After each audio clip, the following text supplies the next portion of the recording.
Hello সবাইকে। কালকে আমি আর আমার ফ্রেন্ড গিয়েছিলাম সুরেন্দ্রনাথ কলেজে। কিন্তু কেন গিয়েছিলাম? হ্যাঁ, দাঁড়াও বলছি, কিন্তু সবাই দেখে নাও। যাওয়ার সময় কালকে আমরা রাস্তায় একটা টোটোও পাচ্ছিলাম না, তো সেই কারণে আমাদের অনেকটা পথ হেঁটে হেঁটে যেতে হয়েছে। তারপর অনেক কষ্টে আমরা একটা টোটো পাই। টোটো পাওয়ার পর আমরা এখন যাচ্ছি সুরেন্দ্রনাথ কলেজের দিকে। আর কালকে ছিল প্রচণ্ড পরিমাণে ঠান্ডা, তো ওই জন্য আমি টোটোতে যেতে যেতে টুপিটাও পরে নিই। আর এটা আমার ফ্রেন্ড, তো আমরা দুজন গল্প করতে করতে আমরা প্রায় সুরেন্দ্রনাথ কলেজে পৌঁছেই গিয়েছি।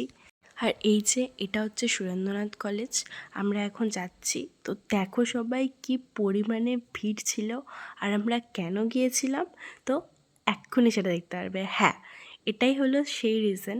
কালকে সুরেন্দ্রনাথ কলেজে এসেছিল জিৎ গাঙ্গুলি, আর সেই কারণের জন্যই হয়েছে এতটা ভিড়।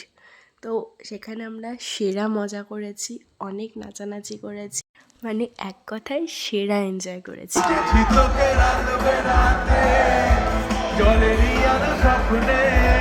তো প্রোগ্রাম শেষ হতে হতে অনেক রাতই হয়ে গিয়েছিল, কিন্তু আমি অতক্ষণ থাকিনি। আমি তার আগেই বাড়ি চলে আসি। আর আস্তে আস্তে লাগছিল আরও বেশি ঠান্ডা, কারণ অনেক রাত হয়ে গিয়েছে।